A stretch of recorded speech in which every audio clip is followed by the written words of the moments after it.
I was given an amazing letter from the Rebbe recently that kind of says it all. And the Rebbe says is, what is an artist? The Rebbe says an artist gets beyond the details to identify the core of what he's looking at. Let's say we're talking about a forest scene.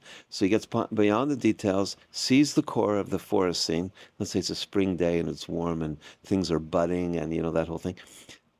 And then he's able, so he finds the core and he's able to draw that scene that will bring out the core of that scene, that the people who are going to see his painting will look at that scene in real life and not see the core, but they'll see it in his painting. Shalom, friends. Welcome to Orange Socks, a podcast celebrating Jewish creativity. I'm your host, Yitzchak Muli, inviting you to join me in exploring the soul of Jewish expression. Shalom, friends. Welcome to the Orange Socks podcast. And we're back in the studio. It's cold. I haven't been here in a while, but it's warm because I have my dear friend, Rabbi Reuven Flamer. Rabbi Flamer, welcome. Thank you for having me. Good Vach. It's Motzei Shabbos. And you were here celebrating your granddaughter's Kiddush. So your son had a Kiddush for your granddaughter. Yep. And I accosted you at the Farbrengen, and here we are. Everything is a divine choreography. Everything is divine choreography. I like that. It's very true. 100%. So you've been around the block a little bit. Your white hairs are a little wider than mine. Yeah. Your stories are a little longer than mine. Yeah. And you're a natural creative. Ooh. Okay. And you're not on your first. It's not your first rodeo. Depends how you look at it. Yeah. Yeah. So I don't know. Let's unpack a little bit. How'd you find your Judaism, and how did your creativity impact your Judaism?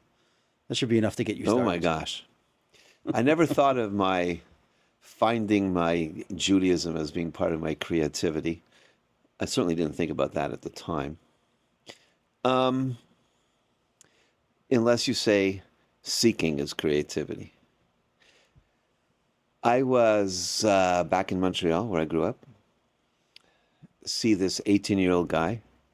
I had been in Montreal at the time, I don't know if it's like this way anymore, but at the time there was high school till grade 11, 2 years of what was called CJEP, which was like an intermediary step of college, and then I think 3 years after that for college. Well, in the 2 years in between high school and college, I went to an experimental program called the New School. Okay. And we had these little bands of people, and we were like, this is in the hippy dippy days, and I was part of a group called TELUS, which was like a touchy-feely, had to be, it was run by a guy from Stanford University and a psychologist and whatever. And then I moved up to the countryside, and I opened up with 5 other Yidden a natural food co-op in Saint Agathe du Mont in the mountains outside of Montreal. And when that, so you're a certified hippie. Yeah. You have uncertified, you have the plaque. You have the I have some of the tracks in the snow. Okay. Yeah. Okay. And then when that fell apart, that little co-op, because we had like a band of these people thinking that they were going to create some kind of, Utopia. Utopia, yeah. And the utopia fell apart. I hitchhiked across the country to Vancouver throughout the summer, at the end of whatever year it was. And that's where I met Chabad. I actually met my good friend Baruch Kaplan, who at the time was not a Chabadnik, and he was visiting his family from Israel that he came in from. And he had no choice but to take me to Chabad because the other place would have, forget about it. So, whatever, so that's what happened. And I was kicking and screaming all the way into Crown Heights as the Rebbe with the tractor beam just pulled me in. That's my story, in a nutshell. In a nutshell. Yes, we leave out some of the sordid details. But within the Balchova movement, I suppose we could largely classify Balchovas in two ways: is those who retained their creative color, and those who blended in with the the masses of Crown Heights, if we can call it Right. that. Well, now you're talking two things. You're talking about creativity No, but and conformity. well, creativity versus conformity. We'll call it Right. that. You could be conformity and still be creative. You could. And be an artist and be creative, You but could, it's usually that you're right. You've No, that was never going to happen for me. right. And it was part of my success and part of my downfall. Depends how you look at it. Yeah. It took me many years to accept the fact that I wasn't looking to fit in. Right. Yeah. So afterwards, I went to Morristown for 3 years, and then I went to Los Angeles with the Roche, and then I went to a little outlet, a satellite yeshiva in Seattle, Washington, which I don't think is there anymore. And then I was one of the first Bali Chuvas that went to 770. And then first I went to Chavei Tera 770. I was in Koilo. Then I went on shlichus to California. After I was quickly ejected from there, I went to White Plains, New York. And after a couple of years, I was ejected from there. Then I had a hiatus where I became very folded into nowhere land, and I was a mishkiach in Kashas for many years. And then I opened up my company called Natural Food Certifiers, which is both a company that does certification for only healthy kosher food, whatever healthy means, natural food, hence the name, organic for the USDA, vegan, non-GMO, and non-gluten certification. And in between, I also, on shlichus, I had a TV show, which I did for a while. And then I just came back into doing creative stuff recently. Just recently, you came back to doing creative stuff? Well, publicly. Okay. Yeah, in my mind, I was like, whatever. But Right. yeah, no, publicly. Yeah, I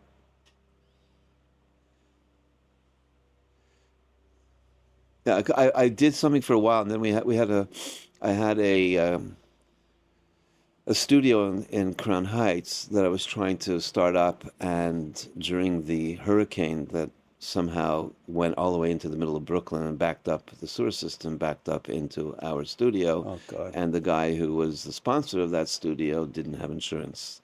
So that was the end of that. That was like Hurricane Sandy? Yeah. That's a while ago. Yeah, it was a while ago. And then, I've been writing things, whatever, to my newsletter stuff and whatever, but to people that I had connection to when I was in Westchester and what have you. But I just started I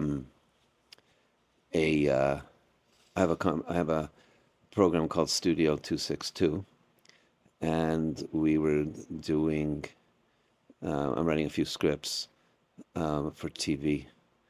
And unfortunately, just actually 2 days ago, the person I was writing the script around was tragically killed in Israel. God. So Oh, God. I don't know what's going to be with that, but the script will go on. And I've done a couple of documentaries under the name of highercorners.org, if you want to look it up. And I have a podcast called streetverbrengen.net. That's been going. We just had 107th podcast where myself and a younger man named Zacharia Lipitz and I verbreng, like we're doing here. But it's more, on topics of whatever, Chassidus, Chabad, and it's kind of rough and tumble. Nice. So the two of you plus a guest, or it's just the two of you? No, just the two. We had one guest once, but that's it. Just the two of you rambling? Just the two of us. I hope it's not just rambling, but yeah. I understand. Okay, but that's that's good. That's good. There's a lot there. So that's that. Now you have my whole picture. What I find, what's the right adjective? What I find what I find comforting to myself, Okay. in a somewhat selfish way, is to see that you're still at it, in spite of the rough and tumble, in spite of the ejecting here and the ejecting there, and that you're Balchova. You came with a certain amount of creative energy, I'll call it that, and you still have that creative energy that hasn't been beaten out of you, that hasn't God forbid. circumstance. Yeah, exactly. But that's not the case for everybody. Not everyone has been Agreed. able to. Every child is creative. Yeah. Every Question child. is what happens when they grow up. Right. Yeah. Yeah. No, and you haven't grown up, so it's a good sign. You and I both. Yeah. You and I both. Well, there's a certain joie de vivre you have to keep going, Yeah. But when you see a big picture, and you see what we're here for, and you see these are the tools that you need to move forward. Look at the Rebbe. I hang out in a synagogue it's called Or Shlomo, so they're like named after Shlomo Karlebach, so you know what kind of people are going there. Right. And a lot of them are or whatever you want to call them, Satmar, New Square kind of people. Right. And they're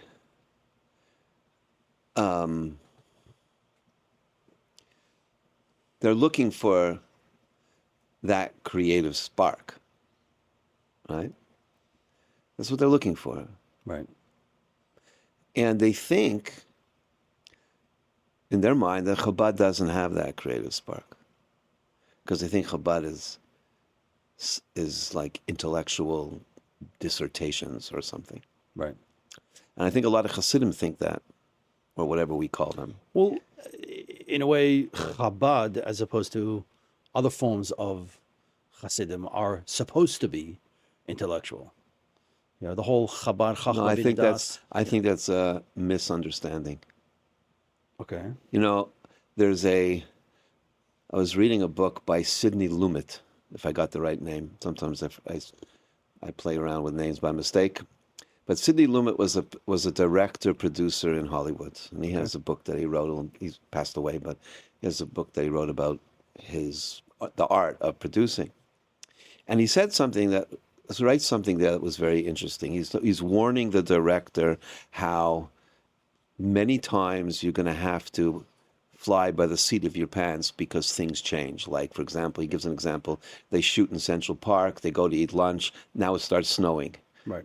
Now, what are you going to do? The first scene didn't have the snow, and now you have snow there, so what do you do?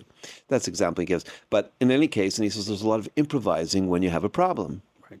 So he says you would think that the actors that stick to the script the best will have the most difficult time improvising. Okay. And he says it's the opposite. Why?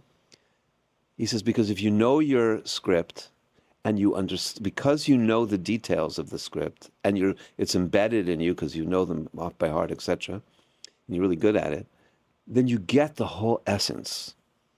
So now, if you need to improvise the script, you can pivot. So the whole essence of Chassidus is that. Details will bring you to the essence that's higher than the details that you're learning. But if you're just there to accrue information, then you're right. Then it's just intellectual. Right. So I think it's the other way around. And the Mittler Rebbe is very big in that. And that ideas of details bring you to the beyond details. That's a struggle that I've been having, the details versus beyond details. It's an ongoing, because I kind of live in this fairy tale world of beyond details without the details, and you can't get to beyond details without the details themselves. And sometimes I forget to pay credence to all the details that get me to where I want to be. And I just want to be there. I have, you know, I can get drunk on an idea. I can get so excited by an idea that I won't I know actually that's do anything all day right. long. I'll just, you know, and then the next day I'll have this idea, but to get there is so many details, and I'm like already there, and it's like I just, whatever it takes to get me there, just get me there already, rather than really focusing on all the steps and all the details and all the nuances that need to take place, that need to come into play in order for the big picture to emerge. And I get frustrated sometimes when the big picture doesn't emerge fast enough, because I'm less focused on the details. I'm more focused on the big picture, on that. Right, but big pictures are like clouds in the sky. They come and they go, like you're saying. You have to, yeah, but I think we're talking about two different things a little bit. I like to think like this. In the Hagdama of Tanya, in the introduction of Tanya, the Alter Rebbe is addressing people's complaint. How could you take the personal experience of meeting the Rebbe himself and replace that with a book? Right. Okay, great question. I'm not so quite sure that the answer was ever answered quite for everybody's happiness, and he starts off the Hagdama and he says, I'm calling out to Roitfei Tzedek Umavakshe Hashem, the ones who are chasing righteousness and looking for God. It may be the other way around, I don't remember. It's a pasuk from Yeshaya, from Isaiah. And I thought to myself, why does he start with that? And it turns out that one of the versions of the manuscript of Tanya doesn't have it in there. So it's specifically put in there. We see that it was like very specific because it's missing in the first edition of the script, of the manuscript. And I think the answer is, if you're not looking for beyond the details, as you call it, learning Tanya, learning Chassidus, and maybe even being a Lubavitcher Chassid in general, is like eating paper. It's like eating straw. You have to have the objective of Roitfei Tzedek Umavakshe Hashem. You have to be looking for God. Now learn. Right. And that's how you're going to find. But if you take God out of the picture, and I know it sounds like most people would say, I don't, but if that's not what you're chasing, then the details are boring and they get you nowhere, in my opinion. I mean, I don't say don't learn, but I'm just saying you're missing the big picture. Right. So I'm in the middle of a film documentary, and I was interviewing a professor from a university, and he's a neurologist, and he goes, in the beginning, when I was a student, the hand was a mystery. And he goes like this. And he goes, but now I know every sinew, I know every, what do we call it, a tendon, I know the skin, I know everything of the hand. Now it's not a mystery. And I thought to myself, we say the opposite. The more you're going to know about the hand, the more you're going to see mystery. Right. Okay, but if it's data, then he's right. Right. Yeah. Well, so maybe he thinks he's mastered it all. He thinks that there's nothing else. But why doesn't he see the mystery behind how that all happens? Like, why does that work that way? Right. He just knows it works that way, but doesn't know why. He doesn't. So whatever. So yeah, I understand. You talk about creativity. Do you see davening as creative? I'll try. So I don't know if most people see davening as creative. Right. And it is. Is learning creative? Yes. Can be. Should be. It should be. Yeah. So,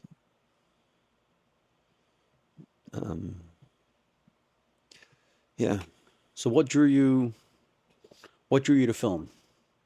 What was the motivation? What was the driving force that got you into this? That's a good question. I don't know if I know the answer. Well, before I became Flamer, I was president of B'nai B'rith Youth Organization of the Eastern Seaboard, blah, blah, blah. And one convention was in a play. when I was maybe 15 or 16. As a matter of fact, the director of that play became the head guy of the Canadian, I don't even know what they call it, the Canadian Dramatic Society or something from the government. Right. So he became very famous. He stayed a theater kid. What? He stayed a theater kid. Yeah. So I definitely, and when I was a kid, I was also in theater with my mom in the, kind of like the synagogue theater thing. So I don't know. I just it wasn't like I had this driving thing, I want to be in film or something. I could tell you what I get out of it now that I'm in it. I think it's more of creativity. I'm not a musician. I don't know how to play anything, which I regret. I'm not an artist where I can draw like you. So I don't have that. So maybe I'm going to the place where I can, but I was given an amazing letter from the Rebbe recently that kind of says it all. And the Rebbe says is, what is an artist? The Rebbe says an artist gets beyond the details to identify the core of what he's looking at. Let's say we're talking about a forest scene. So he gets beyond the details, sees the core of the forest scene. Let's say it's a spring day and it's warm and things are budding and, that whole thing. And then so he finds the core and he's able to draw that scene that will bring out the core of that scene, that the people who are going to see his painting will look at that scene in real life and not see the core, but they'll see it in his painting. And that's to me is like shlichus when you think about it. Because shlichus is, I'm going to meet someone and bring out their spark of godliness that they don't see. Right. So I'm going to paint it for them, hopefully, if I'm doing my job well. And it's the same thing as for me too, for myself. Right. So I guess, I like to talk. So I used to have the talk show, so I like to talk. So that helps. And the film fascinates me because you create,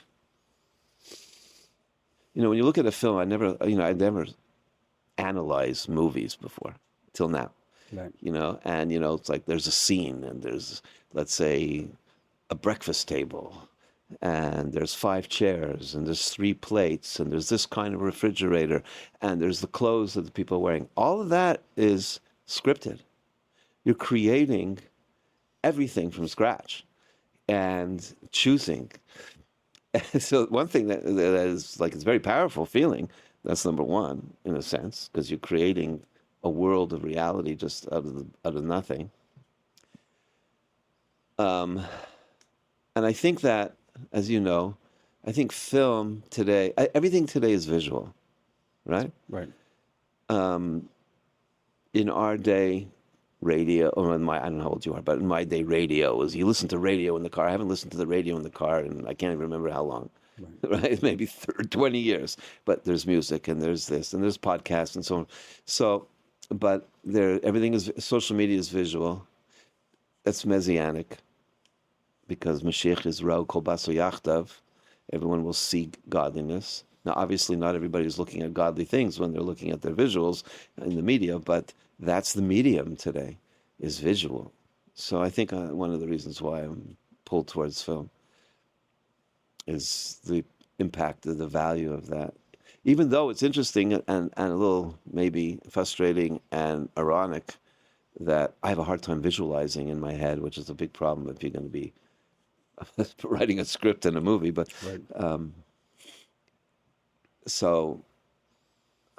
Yeah, that's what it does for me, at least. So what drew you in? Is it there was a particular story you were trying to tell?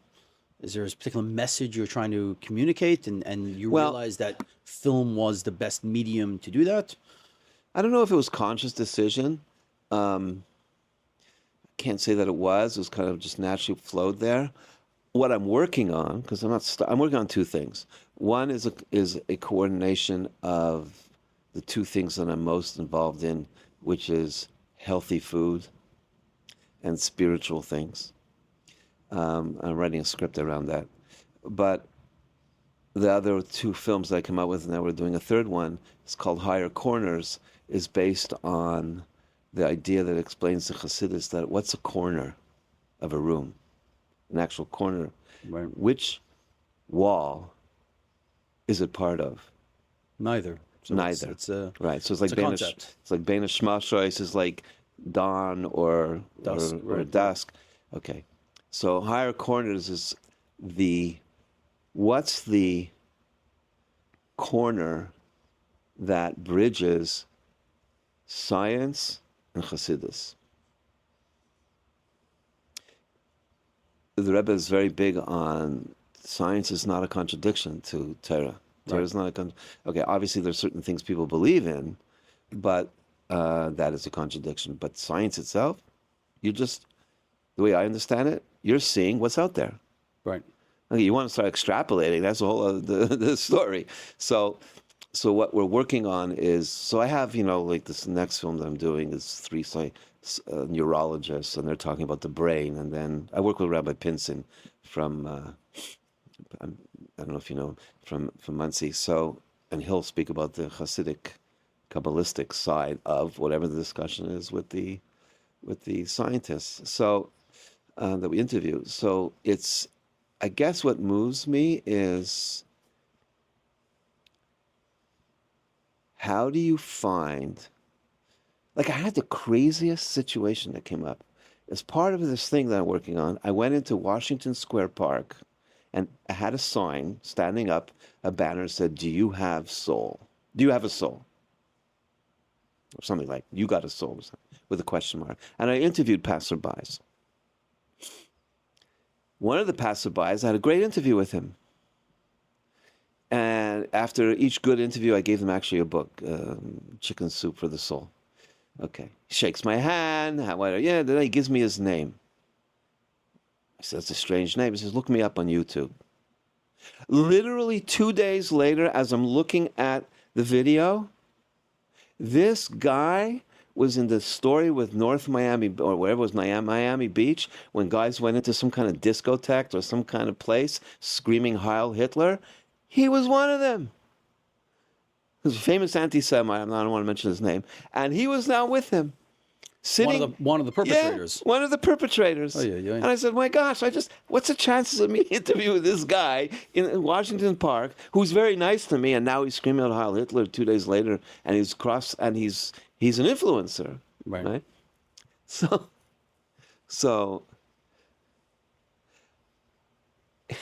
maybe ironically, when you said, I didn't lose my creative spark when I became religious, it's pretty creative to make a dir b'tachtonim, isn't it? It can be, if you look at it that way. How could it not be? It could be very rote. It could be very. Then it's not a dira. Then you're laying bricks. You're just a bricklayer. Then you're not. It's not. Then it's not a dira. It can still it's be a tachtonim, but it's not a dira. It can be. It absolutely can. How? Dira b'tachtonim, in my understanding, means who I am as a simple human being in a body brings God into my life. Right. Now, if I'm doing it by rote, then I don't have God in my life. I have rote in my life, but I don't have God in my life. How could you not be energized by God? How could you not be besimcha with God? So now, obviously, we wax and we wane. I'm not saying that I'm floating all the time or whatever, but I think to get it done is creative. Who made the Mishkan? Betzalel. The Mishkan is extremely. Betzalel was an artist. Extremely creative. Okay, but not everyone. Unfortunately. Yeah. Not everyone defines themselves as creative. Religious or not.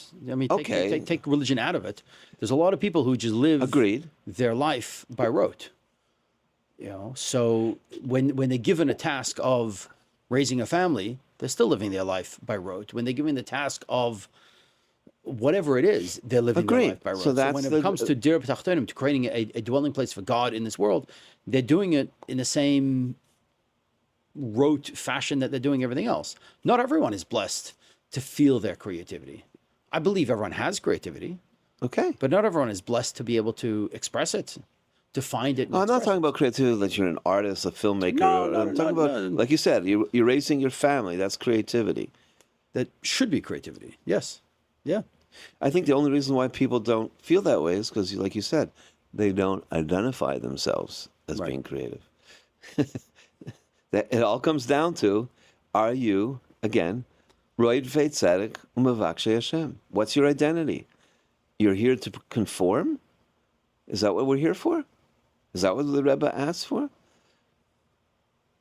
You know, we just came from Yud Shvat. It's hard work. That was the Rebbe's call.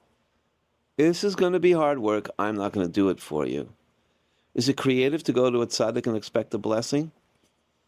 I don't know. Is it? I don't think so. What's the creativity? It's creative to create a business. It's not creative to buy a lottery ticket and win. Maybe geschmack, but Right. where's the creativity? So you're right. Most people don't see themselves as quote unquote creatives, but why not? So how does a quote unquote non-creative find their creativity, discover their creativity, open up their creativity? I mean, that's a big question for lots of people, millions of people, but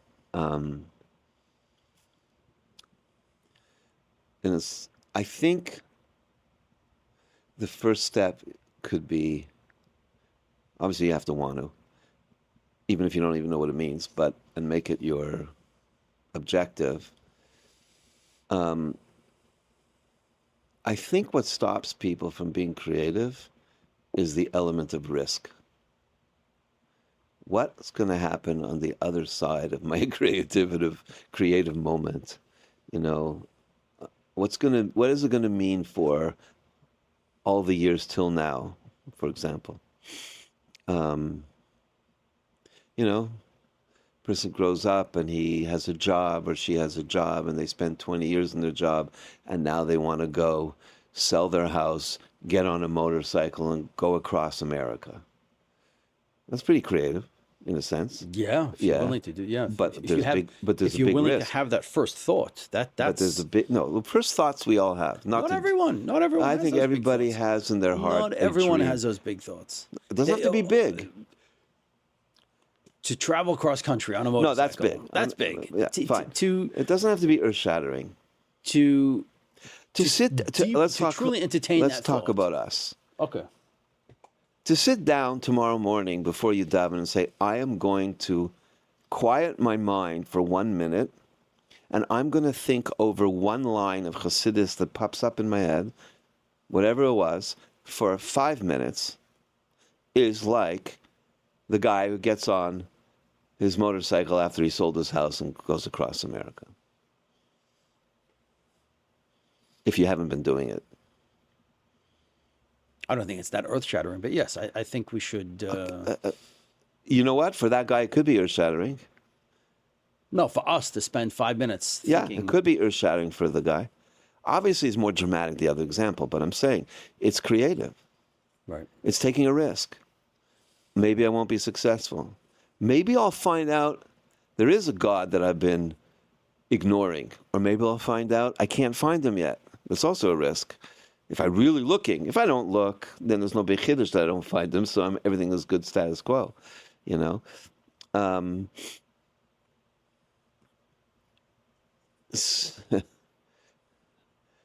had, maybe this is like the key to creativity. I got also in that letter that I was granted from the Rebbe to see was an amazing, amazing line. There's a very well-known Pisgums statement or whatever that says, "Pischuli kechudesh l'machat," open for me like the size of the pin, point of a pin, Of a needle. Ve'eftich lecha psicha shalaylam. Open up for you like an ulam, the opening of an arena or ulam could refer in the Beis Hamikdash. That's this line, which happens to be a little bit of a change what the Medrash says, but it's a similar idea. So most people see it to mean put a little effort and Hashem will make great success, right? A little pinpoint and the Eibush is going to make an opening that's going to surprise you. That's the common translation of that idea that's being conveyed. The Rebbe in this letter says different. And he says, put a little effort as much as you feel you have the koiches for. Right? He's in the letter, he's addressing that a person's never asked to do beyond what he's capable of doing. So do a little bit, right? And Hashem will grant you that you will detect more ability in yourself than you never felt that you had before. The ulam, the opening is in you, right? Not in the successful, somehow magical unfolding event. That's powerful. That's very powerful. Yeah. And that's, to me, that was like encapsulating the difference between creative, if you want to call it for our discussion, creative Chassidus versus not creative Chassidus. Because creative Chassidus is all about you and God in the here and now. And that statement really says it, right? Open up a little bit, and you yourself will be granted to find powers and capabilities you never dreamt you had. Now, God is doing that with you, right? Whether you feel that or not. But you will feel that experience. That experience will blossom. That's like incredible. That's, when you sit down, I don't know, you tell me, when you have a canvas in front of you, you know what you're going to paint in advance? Often, yes. I'm premeditated in that sense. Yes. Okay, and then it comes out the way you... No, often it will not come out the way I have in mind. Right. But before I sit down, I will have a goal in mind. Yeah. And we'll... It's not like the empty canvas talks to you and tells you, paint me. No. Right. But it will evolve. I've had paintings that have gone in a completely different direction and are way more beautiful and impactful than I had ever imagined. Yeah. Absolutely. Yeah. So that's what this is saying. Put out a little effort. Start. Put a little objective. And I think that's what's the difference. I think a lot, as you started off our conversation, I think a lot of Baal Teshuvas did come somewhat excited, so to speak, and then became bored. You didn't say bored, but they became bored out of rote. No, because this idea of conformity, this idea of the need whatever the conformity. reason was, because I think there's risk. Everybody wants to be accepted. And also the risk could be, how do I know I'm going to stay for myself in conformity? Right? So what am I going to find on the other side of the road if I'm being creative? That's why when you go in front of this, I'm asking you, when you go in front of a canvas, you're open. You're starting off with something, but you're open to the change that will blossom. Right. Otherwise, what are you doing? Right. It's interesting, but I don't ever think that it will change me. I'm very confident in who I am, that it won't change who I am. The creative process is not going to change me and my values and my outlook on life. Why are you? I don't understand why you're even saying that. What's the assumption? No, you're saying that the creativity. I'm talking religious creativity. Right.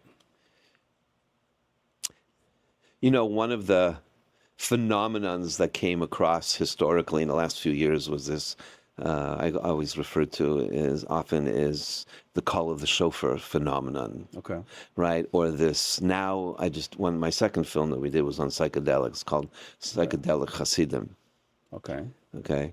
Chassidim taking ayahuasca. Chassidim, I don't know what the definition of Chassidim. Religious people taking ayahuasca, going to Costa Rica for weekends and week-long journeys and so on and so forth. Like, what's that all about? What's going on over there? Okay. That it's happening. So there's a lot of fear, right, about it. rightly so. And what happens a lot of times is the person comes back saying, I have been unhappy. I've been imprisoned in my own religious life, so I'm now different. So the kapata goes off, or the black hat goes off, or whatever, right? And get that little sense of self and freedom.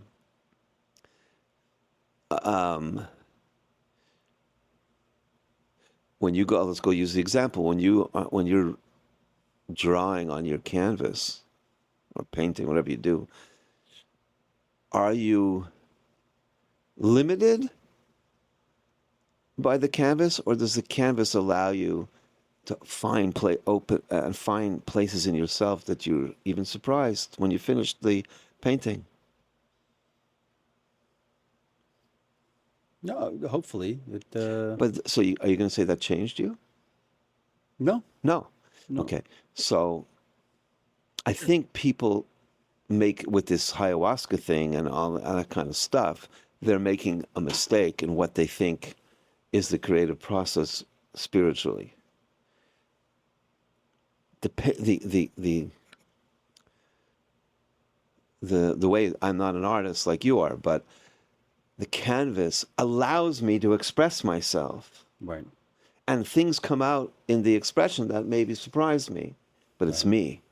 I'm not losing myself. Right. Like you said, I'm not changing myself. Right. It's not making me, but it's expanding you, in the sense of expression, at least. Right. Right. Why shouldn't the mitzvah do that? A mitzvah should do that. And if we don't understand it that way, then we think ayahuasca does it. Because ayahuasca is making me find myself. I hate that expression. Right. Find myself. But this is a whole other rabbit hole. There's a whole other rabbit hole that I'm curious about. But yeah. Sorry for me for meander away. No, I see creativity. I see creativity as a godly gift. Of course. And I see creativity as an extension of my divine service. There are others who, I've been at this for a little while, but there are other creatives who are, on their journey, and they meander through their religiosity, we'll call it that. And it's their creativity takes them to other places. And potentially without being creative, they would be a little bit more grounded in their religiosity. But because of their creativity and because of their creative lifestyle, they've gone off on a religious journey that leads them away from Judaism. I see creativity as a tool to connect to God, not as a tool for self-expression. Well, depends how you look at it. The Alter Rebbe in Tanya says, let me ask you this, does he say the body is your enemy? I don't think so. No. He says the body is part of ground. Right.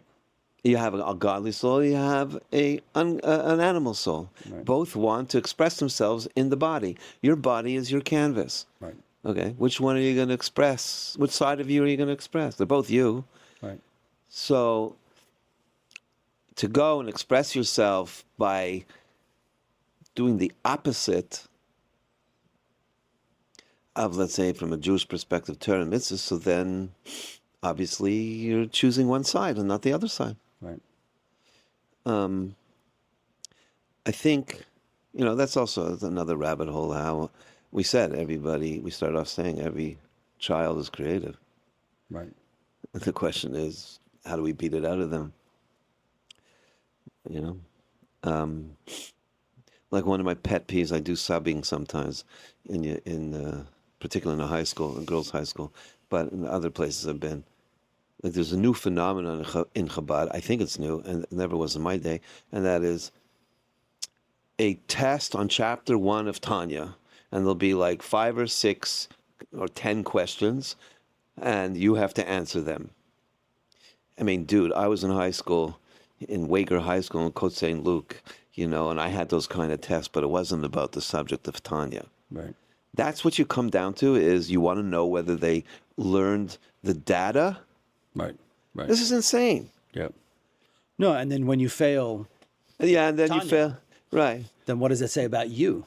When you fail what? When you fail Tanya, Yeah. when you fail the scholastic subject of Tanya. I'll say even better.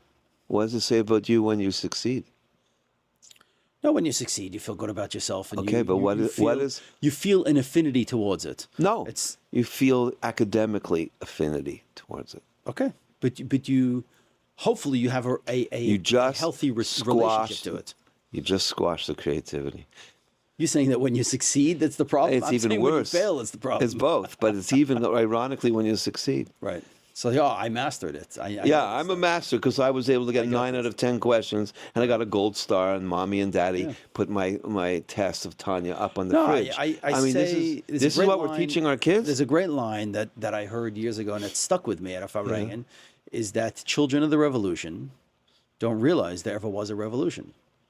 So when you're getting a test in Tanya is a book of revolution. Chassidus is a revolution, but when you're getting a test. It was. Societally wise. Now the question is, it will be for you individually. Right. So, but when you're a child of the revolution, when you're just getting tested on the details of the revolution, of which you are second generation revolutionary, it becomes institutionalized. It becomes rote. It becomes agreed. And then you don't realize the power of the revolution itself. You don't realize. What was before, what is now, and how special it is that what you have. And it's just another subject. There's math, there's science, right, and there's revolution. Right. It's a problem. Huge problem. It's paradoxically the opposite of what it's trying to convey. Exactly. Yeah. So. One of the people I not follow, but I get his thing every Wednesday, but I read his books, is Stephen Pressfield. Do you know Stephen Pressfield? Tzaddik. The War of Art. Yes. I don't know if he's a tzaddik. So he likes to talk about the muse. Yes. Not News, but Muse. What are muse? Do you know what muse is? No, that part of it I don't quite get. The muse is a Greek. If I got it right, it's a Greek mythological idea that creativity comes from like the angels or from some kind of spiritual forces that, is bordering already on the line of like astrological muzzle and stuff like that. Right. And I like what he writes in general, but this thing, I found it very strange. I get it. He talks about, what's creativity? Creativity comes from outside of your box. Right. Creativity, by definition, is you're going outside of your box. Where does it come from? Where does Chassidus say creativity comes from? It doesn't say the word creativity. It does. Yeah, where? Chachma. Oh, okay. Where does Chachma come from? Chachma is it's. I heard from Rabbi Yossi Patil learning Tanya, and it blew my mind. But it's the koyach ma. It's the capacity to say what to strive, to try really hard to understand something, or whatever creative block you're working against, and then you hit a brick wall, you hit your and the thought in the shower. You put in your effort, and then you have the capacity to say I don't know. That's what he says. The definition. That's part one. Part one is the ability to say to have the bittul, to have the capacity to realize there's a wisdom out there. I know there's an answer. I just don't know what that is, and I don't know what it is. I'm accepting that I don't know. Okay. That's part one. Part two is, he says, it's the Chai Yechida. It's your subconscious. It's your soul, your subconscious soul talking to your conscious soul. Okay. That's where it comes from. Okay. Good. You described the process. Now, the real truth is what you're saying, is it comes from within me. Yes. But it's just that it's like I'm in the ocean, standing in the sand on the bottom of the ocean, and the water's still here, and I'm looking, right? And that's what I see.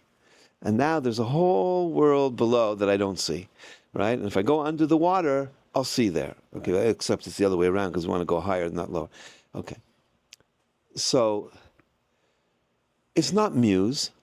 It's not angels. It's actually yourself. Yes. And I like to say this is why you wear a yarmulke.